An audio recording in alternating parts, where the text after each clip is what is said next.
This week, Mark Baggett joins us to talk about Python for penetration testers. Learn how to build a pfSense firewall using a computer that you can build from parts from the internet.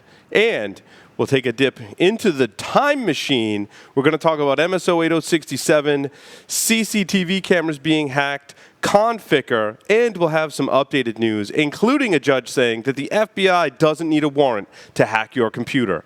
All that and more, so stay tuned.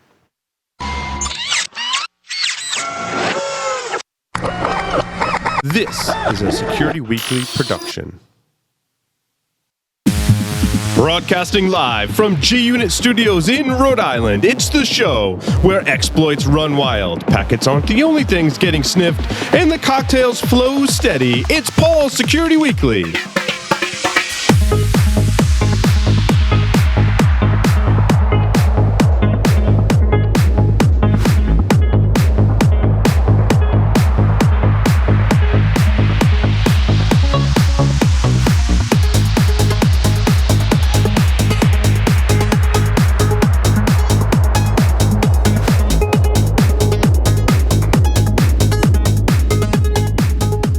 Security Weekly is brought to you by the SANS Institute, the most trusted source for computer security training, certification, and research.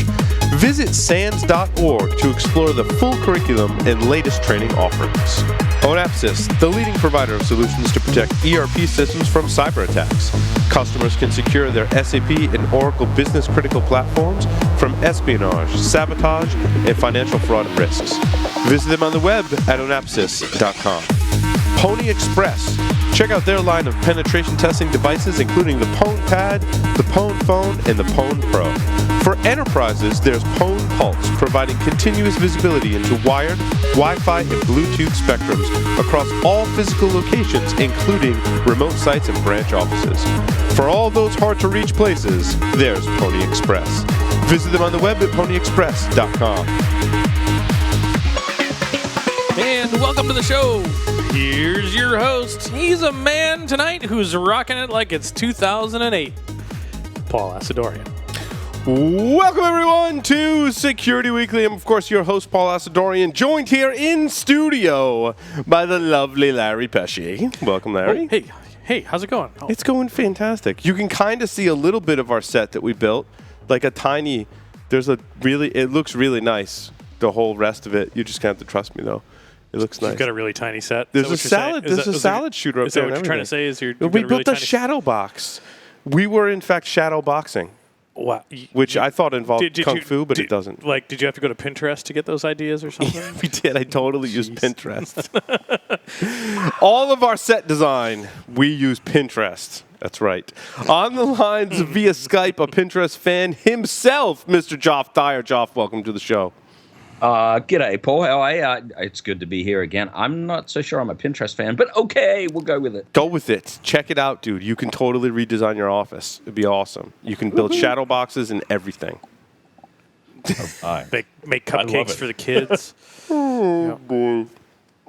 Okay. So, announcements.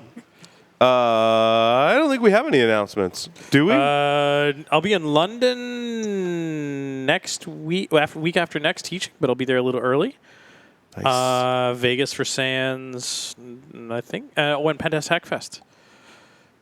Excellent. Alrighty. Well, you know what? In lieu of announcements, let's just jump right into our feature interview for this evening. SANS instructor extraordinaire. Speaking of SANS, Mr. Mark Baggett. Welcome, Mark. Good afternoon or evening, gentlemen. How you doing? Doing fantastic. Mark is, of course, the author and instructor. The author? No, the author. The even, orator? Of Security 573 Python for penetration testers. And you've got some updates that you're doing to this class, Mark. It sounds like you got a couple of versions going on, a new and an old. Let's hear about the new. Yeah, so we've got, of course, Python for penetration testers, which is our class that's focused on penetration testing. The way that course is laid out is we've got 2 days of the security essentials, where you learn how to code. We start out the class by introducing. Larry's just choking. It's fine. He's okay. I had some joke about using your Python for penetration, but it was lost. That in and of itself was funny, Larry. I like Lost it. in a coughing fit. Well, that transitions to one of the reasons that we're bringing on a new course, Larry, and that was we were told it wasn't long enough. So You get that a lot, Mark, do you? yeah, we're going to a 6-day format for the class. All right, so hold on. So Python for penetration testers is going to a 6-day format. Python, the course is going to a 6-day format. Yep. If you want to take Python for penetration testers, which is currently 5 days long and focused exclusively on the development of offensive tools, then you're most likely the last opportunity to take that publicly is going to be with Geoff Thayer, your very own Geoff Thayer, in Las Vegas this year. So this September, what is it? September 18th, something like that. Geoff's going to be teaching. I'm not sure the date. That's it. Yeah. Geoff Geoff's going to be teaching Python. Okay. In Vegas. So then what happens to the class after that? I'm confused. Well, after September, we still have several runs of this thing privately. Most of this class runs significantly more on private on-sites than it does for public off-sites, which is one of the reasons we don't get to see it a lot publicly, is because all of our instructors are tied up teaching this thing on private on-sites. But next year, we're going to expand the course to reach a broader audience. So we'll have a day of forensics coding in there. We'll have a day of defensive coding, where you do some log analysis, long tail analysis, try and find the bad actors in the logs. We'll have one day of penetration testing in there. So if you want to take the penetration testing focused version of this class, you'll want to join Geoff in September. I gotcha.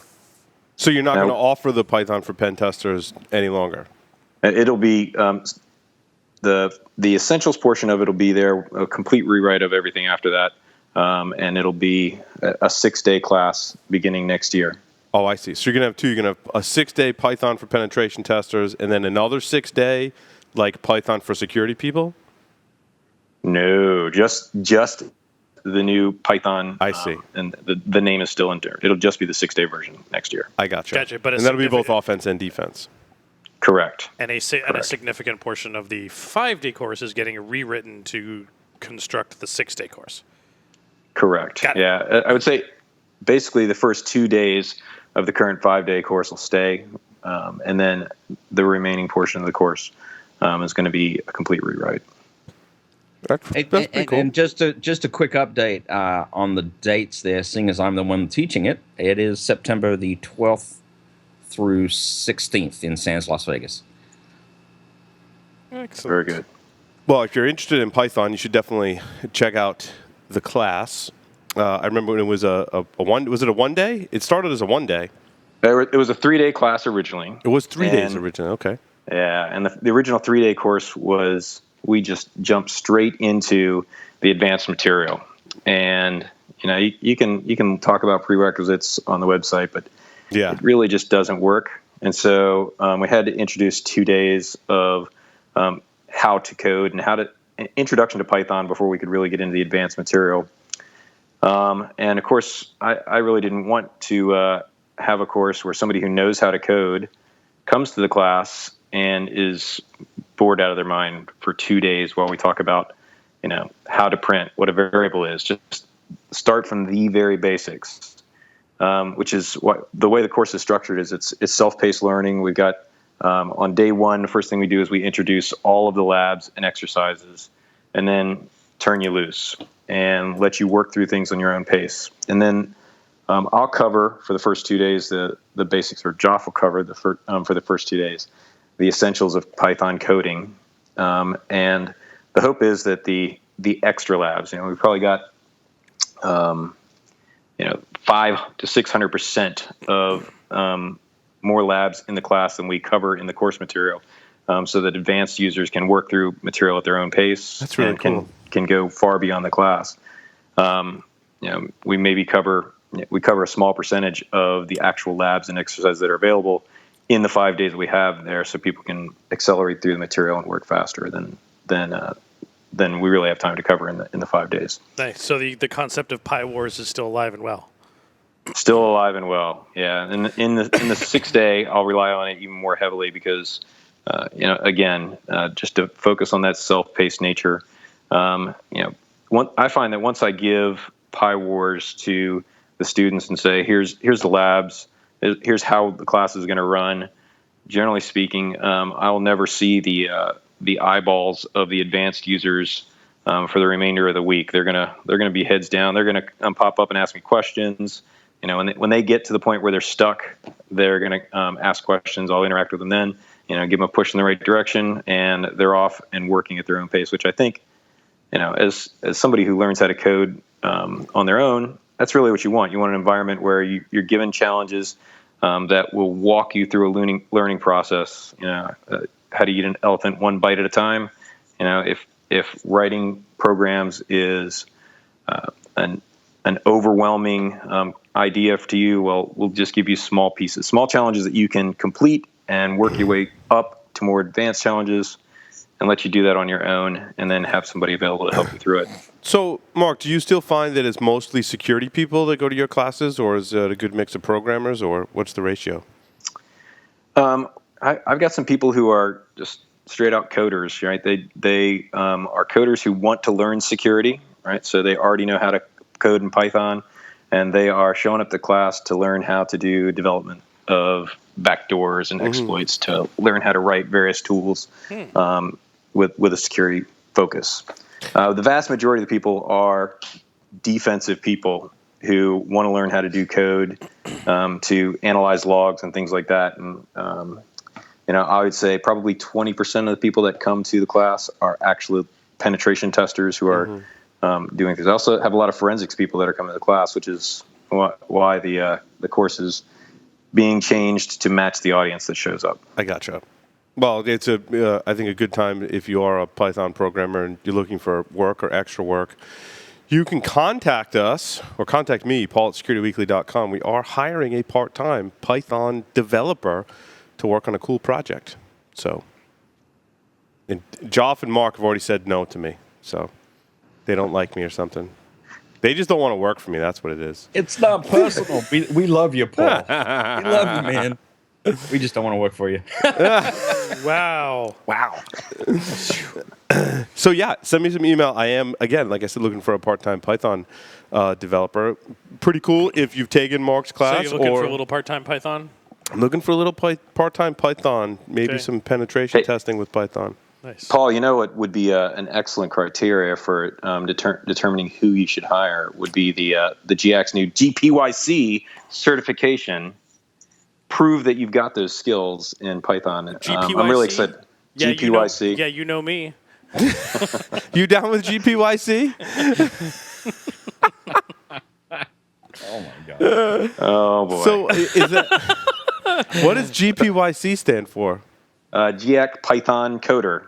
PY Python Coder. Yeah. So the exam's been available now for about 4 months. Probably have 50 individuals who've already certified in the exam. It's a little more than that. Probably closer to 60 individuals who've already certified in the exam. I of course got an opportunity to take the test and sit through the test. I like it. Of course, I am a little biased, but the course, the exam tends to focus on, proving that you can code, more so than some of the security applications that are in the Python, the programming class itself. So as we transition this thing to a course that teaches forensics and defensive applications as well, the certification will hold up pretty well through the new course change. Do you cover Flask at all in your class, Mark? No, we're not doing web development in the course. We do talk about exploiting some web applications, analyzing web logs, but we're not doing any web application development in the course. As a log analysis tool, how does Python compare to sed, awk, and grep? Certainly, all the things that you can do in sed, awk, and grep, you can do in Python, and in my opinion, you can do those good. So, of course, I work with several GSEs out at a certain military installation very close to my house, and there we help the military develop in their cyber capabilities under contract out there. So this is an ongoing debate for us. Every time we have some type of challenge that we have to solve some problem, I, of course, will whip out a Python script that does it. And then Don Williams, another SANS instructor in GSE, will drop to the bash prompt, and he'll run it through his sed and awk script. And we will try and determine who can do it in the fewest lines of code and the most quickly. Sorry with the camera. So who can do it the most quickly? Yeah, so who wins? I, of course, always win. Don will tell you a completely different story, but I don't believe you for a second. See, did you say is it Don? Don Williams. Yeah. I'm with Don. All right, you know what we need to bring back command line kung fu and Python section 2. We do. That'd be awesome. Because I think or interpreter kung fu and PowerShell. Yeah. If you did awk, sed, sort, and unique, just those 4 commands, I would imagine it's quite a few lines of Python code to get some of the results that you get quickly from those commands. That's why I think you're kind of blowing smoke, Mark. Just to be no.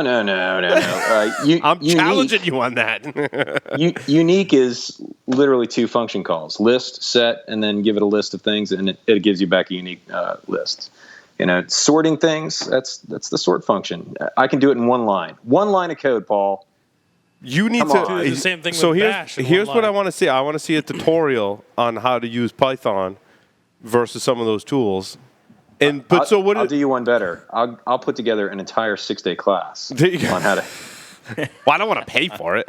Even better to build some marketing for your class. You could do like a blog post. All I want is a blog post. Command line versus Python kung fu. You could do a blog post series. What would be the advantage, Mark, of doing it in Python? Well, when you reach the end of the capability of awk and sed, the end of the point where those tools are no longer easy to use, right? If you have to do math, I'll give you that one. When you start having to do math in Bash, it falls flat on its face. It's terrible. Simple math, yeah, but calculate. You can do some amazing things parsing with any one of those, with just Bash or with just awk. Oh yeah, you can totally calculate a percentage in Bash, absolutely. And I've done it. And then I go back and look at it, and I'm like, wow, I have no idea how that works. Have you ever tried to process XML in Bash? Yeah, there's some utilities to help you with that, but then it's not Bash. It's not no, it's not parsing like, XML in Bash is terrible. Python is way better at that. Yes. Okay, so we'll give you the parsing XML. I'll give you all day long, Mark, all day long. And of course, there's other document format, opening up Excel spreadsheets, finding cells inside of Excel spreadsheets, updating things like that. That's also much easier than Python than doing it straight from the Bash command line. So this is where Don Williams' argument comes in. That I'm going to make your argument for you there. Thanks, Mark. Pulling in a module in Python, like importing something to parse Excel spreadsheets and things like that. Isn't that very similar to running a command line utility at the Bash prompt to do those things for you and extract the information? So if you look at I like this Don guy. We're going to have this Don guy on the show. Yeah, sorry. I should have had him on here instead of me. No, we're not saying that, Mark. This is a healthy debate. Yeah, so if you look at executables like modules in Python, then certainly you can do anything at the Bash prompt that you can do at the Python prompt. Okay, you should totally go to a 6-day Bash for penetration testers class instead of my Python class. Now that I think about it, this entire thing. I don't know. I think, now I'm going to make your argument, Mark. I think No. I want to make it, Paul. Go ahead, Joff. I'll let you make it. So my argument would be in favor of readability in the face of complexity, and Mark touched on it. If you get to the point where you need more advanced math, more advanced parsing ability than is, frankly, even remotely readable on the command line, that's where Python's really going to do you a big favor, because not only can you write it in such a way that it's readable, you can comment it nicely with doc strings and standard comments, and you're in much better place. It's I can uniform, put it's comments consistent. in a bash script too, Joff. Just saying. Yeah, but you can't read the code. Sure, I can read it. It just won't make sense sometimes, but I can read that's it. Perl. And That's you've Perl, moved away from a one-liner. When I comment the Python script and I finish it out with its modules and doc strings and everything else, it's still a one-liner when I run it, right? If you're in the bash environment and you're trying to write a one-liner to do the same job, you're piping and doing all the things that work nicely in bash. I can put it in a .sh file, Joff. That's but then totally for the sake of argument, you bastard, you're actually bastard. creating a program at that point. Yes, I am. I I tried to make Mark's argument, and I thought I did pretty well. So no. I'll do a better job of making Mark's argument. Anytime you have to interface with an XML file or an API that's basically spitting back some kind of XML content, you don't even try bash. Go right to Python. We won't even talk about the one that begins with an R. Go right to Python. You'll be in much better shape. I mean, that's where it shines for me. And the breadth of support in the modules that are available out there. Oh, it's Google. I totally Google really code enormous. when I write Python, dude. It's totally Google code. I'm like, how do you do this in Python? Oh, I'm going to steal that piece there. How do you do that? Well, I'm going to glob that together. I'm a wicked hack. Yeah. That's a Rhode Island term. I'm a wicked hack. I think a lot of us are, frankly. I mean, it's just looking for the breadth of modules that are out there, and some are not well written. I will admit, you have to be a little bit selective, but there's a lot of good stuff out there. Mark's just sitting back like, you guys are all making my argument for me.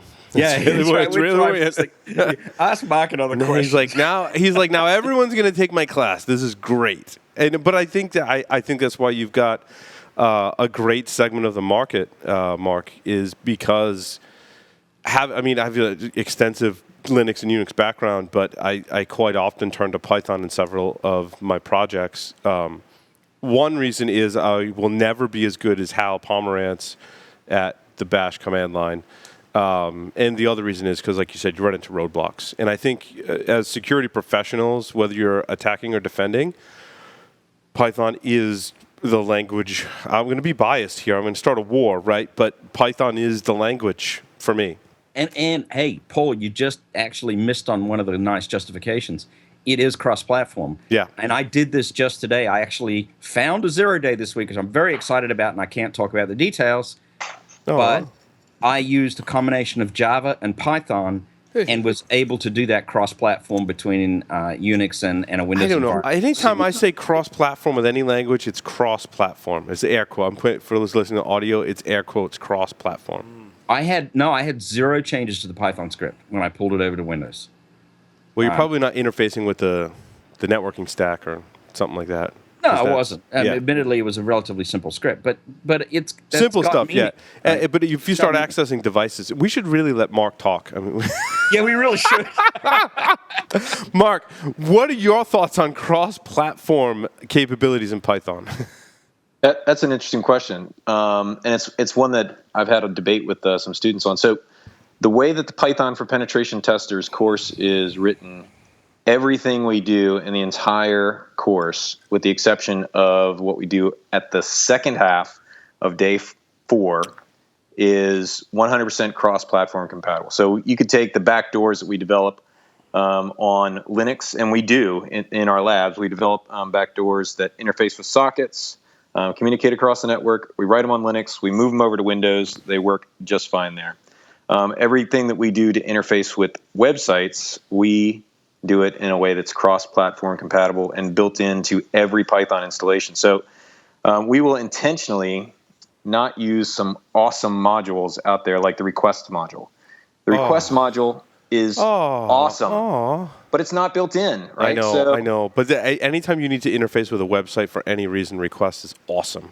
I 100% agree. But if you know how to do it using the built-in modules and everything you can do in requests, well, 99% of the things that you need to do in requests, you can do in Python with just the built-in modules without having any third-party modules. So the concept is but there was URL lib too, right? But that's URL a third lib, party. URLib2, cookie lib. Those are all built in and distributed with the Python module. Okay, so those are the built-in ones. But I'm not a huge fan of URL lib. I like request better. It makes more sense to me. I don't know. Well, actually, maybe once I think I need to take your class, Marcus. Really. Yeah, when you get into URL lib, the same functionality that you have in requests, you have most of that functionality but you have to use 3 modules to get the same functionality that you get in requests. And that makes it more complex and not as user-friendly, which is why request is so awesome, just because I can create one request object, request.sessions, and then do everything I need to, from authentication to cookies to proxies to modifying my user agent strings to adding new headers. It's all there. You have to do it with 3 different modules when you use the built-in modules. But we intentionally force ourselves to use the built-in modules because it's really easy once you know how to once you've used URLlib2 and URLlib and the cookie lib for a while, and then you see this request module. It's like, oh, this thing is awesome. It's very powerful and it's easy to use, and it's instantaneous to make the transfer from URLlib to request. It's an easy switch if you have it available, but it's not as easy to go the other way. So as always, we teach the hard way, right? And make it so you can write these scripts the idea being, I pop a box inside of a target environment. Right. I want a script that I can move up to that box and run on any built-in Python interpreter without having to install modules on that target system. Well, yeah, because as a penetration tester, scraping a website or doing some kind of brute force attempt against a website to get data from it is something you have to do a lot. I mean, it's something in programming you have to do regardless of security. I've had to do that a lot. But in terms of security, it's very common to be able to do that. So I can see you spending some time on that in the class. And to Mark's point, that's the exact thing I leveraged today. I needed web content in what I was doing, and I used URLlib, URLlib2 because it ported. I just right. Easily. Yeah. But yeah, I mean, I love requests. I use requests whenever I'm writing apps, whenever I can use them. But it's good to have how to use URLlib2 and the cookie lib module in my back pocket so that I can do that. And of course, in the afternoon of the 4th day, we do embrace the awesomeness that is Python's vast amount of third-party modules. Right. But just because if you leave a course and you haven't been taught how many powerful, useful language or modules there are out there that are available for you to use, then you've got somebody who's failed as a course developer in putting that course together. So while we do enforce some discipline in the first couple of days, we eventually go crazy and start using all kinds of modules. So what are some of the cool, other than parsing logs, defensive things that you are going to teach people in Python, Mark? Well, from a forensic standpoint, we'll talk about how to carve files from file systems, how to use the struct module to pull bytes out of data streams, and then just use that for parsing a file system to extract artifacts. We'll talk about how to read raw sockets, and we'll actually use the struct module to write a packet sniffer where we're going to byte by byte parse the packets out.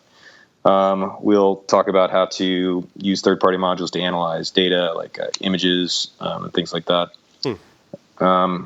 Just some techniques for quickly going through logs and identifying beacons inside of your logs. So finding the things that are broadcasting on periodic basis, finding abnormal DNS names, being able to look through a list of all your packets to find things that are host names that aren't in Alexa's top 1 million, how to reassemble packets and get around packet reassembly issues when attackers use things like fragmented packet overlays and things like that, how to reassemble all those packets and handle any type of malicious incoming packets that you might have on your network. Then when we get into the penetration testing portion of it, most of our penetration testing stuff is focused on backdoors, how to develop new objects in Python. So most of the course you can get away without understanding the object-oriented nature of Python. But when we get into the penetration testing portion of it, we'll introduce objects, how to do object inheritance, and create Python objects that'll allow you to create new types of sockets, change the normal behavior of sockets, so you can create some pretty interesting backdoors and things like that. We also have interfacing with databases using SQL. We got, Excuse me. We'll do some SQL injection attacks, as well as how to just read logs out of SQL databases and things like that. How often do you find that people will switch to Python versus another kind of off-the-shelf open source tool that's compiled, like SQL Map, for example? So how often do you find that you're reaching for Python, or others in your class are reaching for Python versus some of these other off-the-shelf tools? Your dog did not like my question. Yeah. It was like, how dare you question the effectiveness of Python? Yeah, no, I think Hal Pomerantz is at the door. Oh, I'm perfect. sorry. So, Perfect. We can have the no, Bash versus Python it's not debate. Hal. Yeah. Come in and come upstairs, please. Yeah, sorry. Perfect timing So the for question, the excellent question.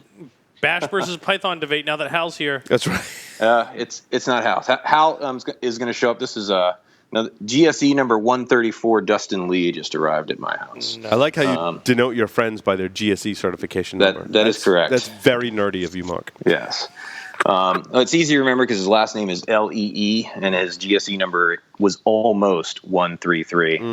So, yeah, it's easy to remember. Yeah, no problem.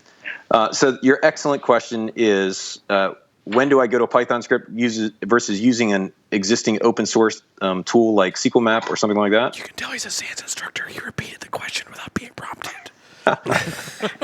I will go to the open source tool. I will go to the open source tool every single time, as long as it does the job. The reason why I'm going to develop a tool is when I've got some CAPTCHA that I'm dealing with on a network, or the SQL Map is behind some authentication, and then I've got a couple of choices, right? I can interface with the application through Burp Suite, and then structure everything such that I can then turn to that third-party tool, or I can just code up my own application to get around whatever hurdle is preventing me from using that third-party tool. But if the tool is available, I'm going to use it. I guess the reason to write code is when you're in that situation where the tool just isn't available. There isn't a third-party tool to do it, or the circumstances that you need to get around before that tool becomes useful to you prevent you from just pointing it at the tool and using it. Just for example, using a password guesser against a website. Why would I write a program that does password guessing when I can take THC Hydra and point it at a target website? Well, I would do it when there's a CAPTCHA that prevents me from that keeps coming up that prevents me from using THC Hydra. Then I can take a Python script and write code to solve CAPTCHAs, call an API to solve a CAPTCHA for me, and then move forward with password guessing. So is it better in your opinion? Well, obviously, in your opinion is biased, as you're the author of the course. But is it better to? I guess what are the advantages of doing that on your own in Python versus extending another tool such as Burp Suite or Nmap that has the extensibility built into it? So what are the advantages of both of those approaches? Well, I think that there's a lot to be said for just extending the tool. The question becomes, how are you going to extend it? So if we're going to talk about Burp Suite, right, the way that I'm going to extend Burp Suite is with Python, because I can, and many of the different tools that we use out there, Nmap being the possible exception. I know they went with Lua, but Yeah. I mean, there's reasons for that. But no, I totally get it. I've done some coding in Lua. I'd much prefer to do it in Python. I agree. Yeah, but so to write a burp extension to get around a CAPTCHA and things like that, that's certainly a great approach for doing it. Once you understand the burp APIs and how to code those up. That was going to be my point, Mark. I was kind of leading you into that. Was when you write an extension to an existing tool, you have to understand how that tool works, how the API works, and how to structure your code inside of that ecosystem. And then if that tool changes, you have to adapt your code as that tool changes. Whereas if you write it on your own, especially if they take in your class, they understand Python, how it works, and you can have your own self-contained functionality that's not reliant on some other code base. Absolutely, 100%. And potentially write that quicker, right? I mean, if you know what you're doing in Python, you could probably eventually, when you progress to a certain level, write that quicker than you could, say, write a Lua module or a module for Burp. Yeah, I would almost say you can think about this a lot like the use of modules in Python, right? So when I write a Python program, I can import a module, which is going to have functionality that I have to learn how to adapt to. Right. I've got to learn how to use the request module, or I've got to learn how to use urllib2. And then once I understand how to use that module, well, then I can use that over and over again. The same as now, if somebody changes the module, then I have to go back and change my code. The same would be true for Burp Suite and things like that. If they change the APIs that are associated with Burp Suite, then I have to rewrite my code in order to do that.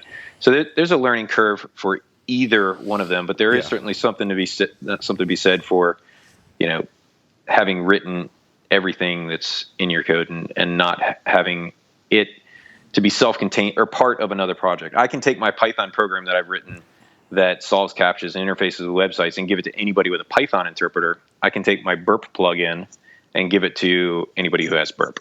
Right. So, Mark, tell me about Liam Neeson. Liam Neeson. Oh, wow. So I did a series of... I will find you, and I'm going to kill you. Have you seen... Skills. Have I seen Taken, like, part 25? No, I haven't. I think I just saw the first two. Oops, there goes that laptop. Whoops. Yeah, not important. So I did a series of posts on the Internet Storm Center, I don't know, maybe 6 months ago on just deceiving attackers through manipulating hashes and changing the representation so that when they're stolen, they're not as useful to attackers. So one of the ways that we did this, I did a post called Detecting Mimikatz Inside Your Organization, where I used the run as command with the net only option to create basically fake landman NTLM hashes inside memory on workstations. And then when an attacker breaks in, steals those tokens, those hashes, and tries to use them, they're not legitimate hashes. So you have a chance at that point to detect that, either through the failed login attempt of a token you created for a legitimate user with the incorrect password, you can detect, all right, bad password for the administrator account, or you can create tokens inside of memory using run as for users that don't even exist in your network. So I can create enterprise admin 1, which isn't a legitimate user in my environment, and just anytime that password is used, I know, or that account name is used with that password, I know that, hey, that credential came from memory on host 5 in my DMZ, because that's the only place that I put that fake credential. So using this, I know exactly when memory was popped on a given target in my network. Brilliant. So I did this post using run as. Matt Graber, who of course is awesome, doing all the stuff with Power Exploit. He made a create hash or get hash or something like that, or set hash that'll create a honey token in memory using PowerShell. Dell SecureWorks built a framework around this idea called Decept.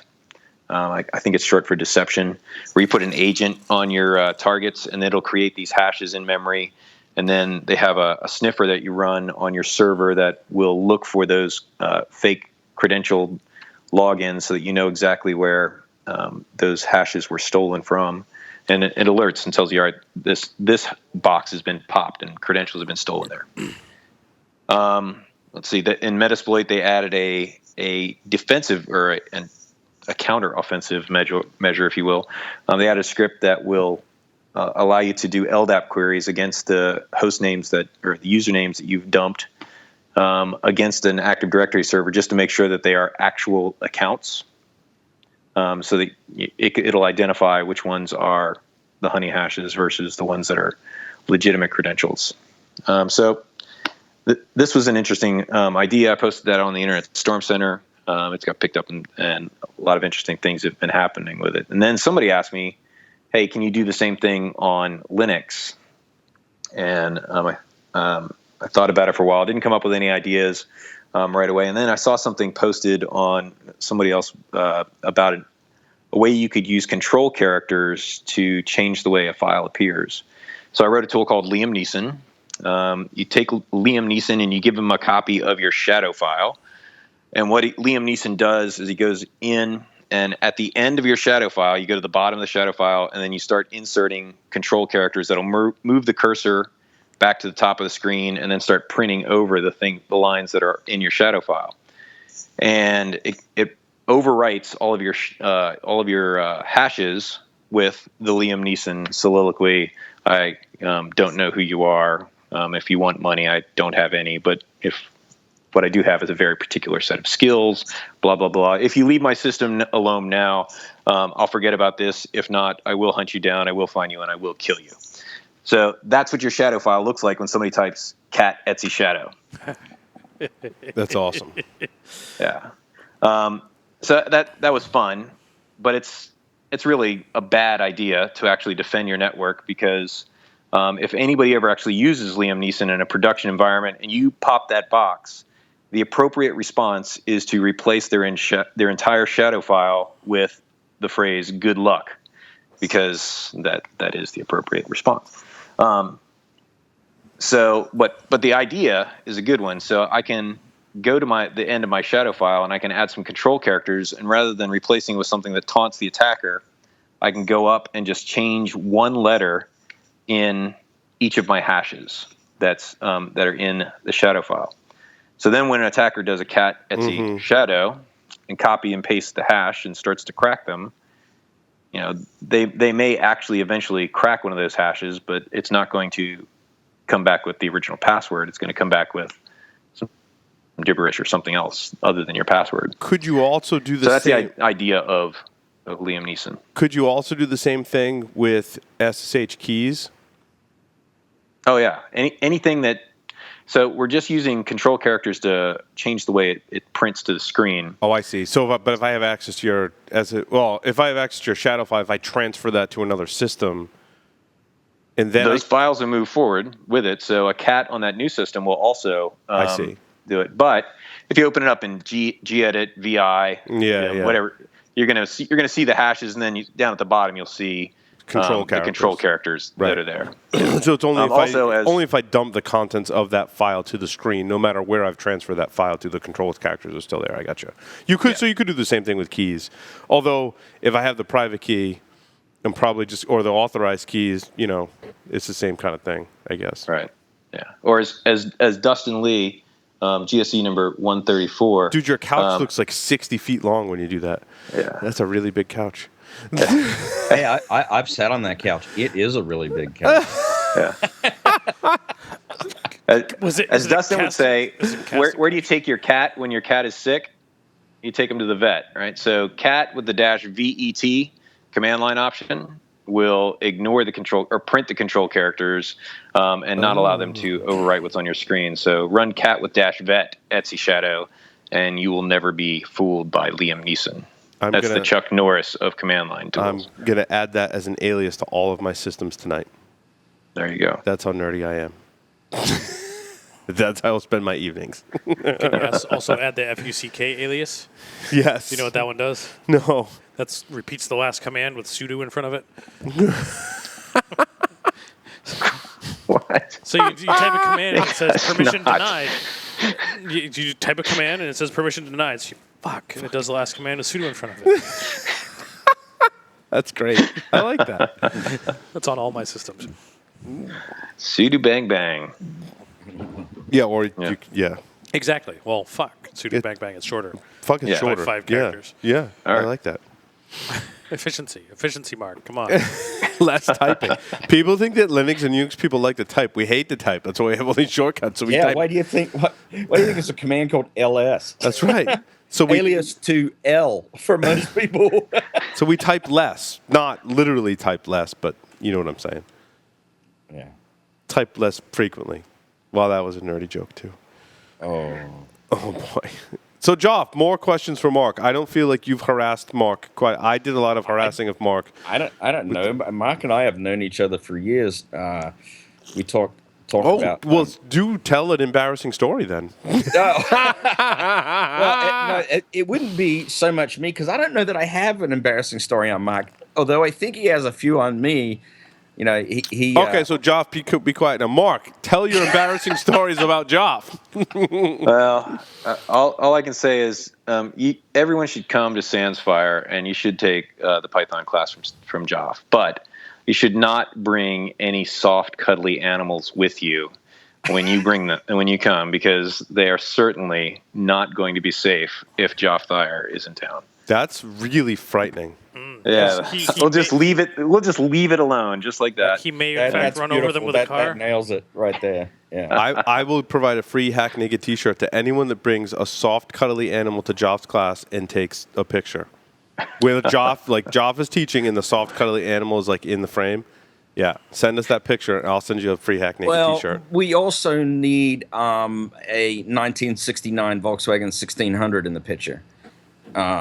No, that is not my requirement. That is not my requirement. My requirement is just a soft, cuddly, stuffed animal, and Joff in the same frame. Koala's preferable, right, Joff? Bonus points for koala. Koalas get you some extra stickers. Here's the irony: koalas look soft and cuddly, but when you get up close to them, because I've been up close with one, they're not so soft and cuddly, especially if you've provoked them in some way. Or scraped them out of the front grille of your Volkswagen 1900. No, then they're pretty passive, actually. Yeah, and so you remember the Simpsons episode where this is really going on a tangent. Wow, we are way off. Homer was trying to see if the toilets flushed the other direction, and they gave him the official boot out of the country, if I remember the story. So Mark's dirt on me is Joff getting the official Australian boot right out of the country. So there it is. That's fantastic. And apparently we took you. Yeah. Well, you know, you can put anything on those immigration forms. And after many years of retraining to not be scarred by the way the toilet flows. Yeah, well, that's a story about the Coriolis Force. It's not actually true. But I would be getting way too nerdy if I told that story. So, speaking of internationals, let me just say I really like coming from SANS Berlin just last week. I have to recognize Larry's shirt as an excellent wardrobe choice for the Paul.com podcast tonight. Mm-hmm. And then let me also can I plug an upcoming SANS conference? I just noticed your T-shirt. It looks dirty. It looks really dirty. It looks really inappropriate, actually. Ample man. He's ample man. He's ample. That's pretty much what it looks like. Yep. Yeah, you wanted to plug a B-sides event. B-sides event, yeah. So B-sides Augusta, Georgia. Registration open today. The B-sides conference, this is going to be our fourth one. Our first one, we had about 100 people. Second year, 300 people. Last year, we had 700 people register. Wow. And then we had a little over 500 actually showed up. We do provide. That's kind of impressive. That's one of the larger B-sides, no? Well, at 700, I think we were one of the largest. If 700 shown up, but we only had 500, a measly 500 people. That's nothing to be ashamed of. Yeah, show up. We're expecting more this year. So registration is open. We've got 4 tracks. All of our tracks have been named after James Brown songs because this is Augusta, Georgia. And we got some awesome speakers. So. Check out B-sides Augusta 2016. Look at our speaker list. You'll be impressed, and we hope to see you there. September 10th. What are some of the speakers and talks? So our keynote is. Oh boy, I should have had the list up when you get this right. So you put me on the spot, Paul. Give me a second. Well, you said you wanted to talk about it. I just assumed you had the information, Mark. Wow. Gosh. All right. So We give Mark a pretty hard time on this show. We do. We kid because we love. That's right. That's right. Our I keynote's was going to just be. thinking to myself, I would love to come to B-sides Augusta, but it's right up against SANS Vegas, so that's a bummer. Anyway. Yeah. Our keynote's going to be a Mr. Rob Joyce. I don't know if you may not have heard of Rob Joyce. He did a very interesting presentation recently. I think it was at the USNIX conference entitled Protecting Your Network from Nation-State Attackers. It's a gentleman that works for a major U.S. intelligence agency. Gave a great presentation on what his organization does and how you can protect your network from people and organizations like him. Are you familiar with the talk that I'm giving? So Mr. Rob Joyce is going to be giving our keynote at B-sides Augusta. Then we got a who's who of people coming. Of course, Jake Williams will be there. Doug Burks is creator of the Security Onion, of course, is one of the major organizers of the B-sides Augusta, and he's going to be there giving hosting one of the talks. He's got his conference the day before, which is the Security Onion Conference. So all of the blue teamers out there who are interested, you can make it a twofer. You can come to the Security Onion Conference on Friday, B-sides conference on Saturday, and enjoy a weekend in beautiful Augusta, Georgia. But yeah, we got an impressive list of talkers. We got let's see who's coming. Todd Webb from the Internet Storm Center. Chris Sanders is coming. We got a whole bunch of people from FireEye have agreed to come and talk. You got Rob Lee, SANS instructor, who is the head of the he's one of our major instructors for the SCADA and the ICS track. He's going to be there to talk about SCADA. Let's see, Chris Trunser and Chris King from the Varus group. They're going to be coming and talking about creating a subservient army in a large Windows environment. So they're going to be introducing a new command and control tool, which of course I think will be written in Python. Of course. So there's going to be a lot of good talks there. Fantastic, Mark. Well, sounds like a good time. Mark, have you answered? I don't think you've answered the 5 questions. Oh, yes, he has. Has you? Have this you? Is not Mark's first rodeo. Yeah, but I don't know. It's been a while since you've been on the show. It has been. I think episode 300 was the last time. Last time I was on. Did we reset the numbers when we went to Security Weekly? I don't know. No, we didn't. No. Okay. So what number are we on now?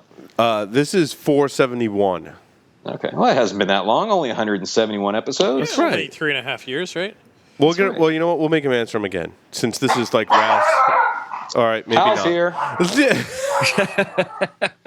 Hey, let's make Hal answer the questions. No, I don't know. Hal has answered the questions. Has he? Has he? Let's put it this way: if Mark hasn't answered the questions, I'm happy to answer the questions. All right, you ready, Mark? With the dog. Hey, Dustin, can you go grab that pizza? Dog barking and pizza coming. Mark, 3 words to describe yourself. 3 words to describe Mark Baggett. He repeated the question. Do you hear that? All right. Hacker, husband, and Christian. If you were a serial killer, what would be your weapon of choice? Absolutely the AR-15. I love my AR-15. If you wrote a book about yourself, what would the title be? I love my AR-15. Yeah, guns, snakes, and world domination. In the popular game of Ask Grabby Grabby, do you prefer to go first or second? Oh, definitely first. Choose 2 celebrities to be your parents. Alive, dead, fictional, or otherwise. 2 celebrities to be my parents. I'll go with. Oh my goodness! All right, the dude who plays Thor, right? Because obviously that I'm going for that physique right now. You see here. It's very nice. Yes. And I'm going to go. Thank you. I don't know. I can't think of what Anne Hathaway. No, not Anne Hathaway. What I'm thinking. This is too insignificant a question for me to spend this much time thinking about it. Grace Hopper. No, you're thinking of somebody that starts with the same letter as Anne, right? The same. Grace Jones? Is that Angelina Jolie? Yes, yeah. Angelina Jolie. Very nice. Nicely done, Mark. Thank you for playing 5 Questions with Security Weekly. It's been fabulous having you on the show. We thank you for all of your work. We look forward to the new Python class yet to be named coming up. And don't forget to take the last one for penetration testers with Joff. Mark, again, fabulous having you on the show. Bash commands forever.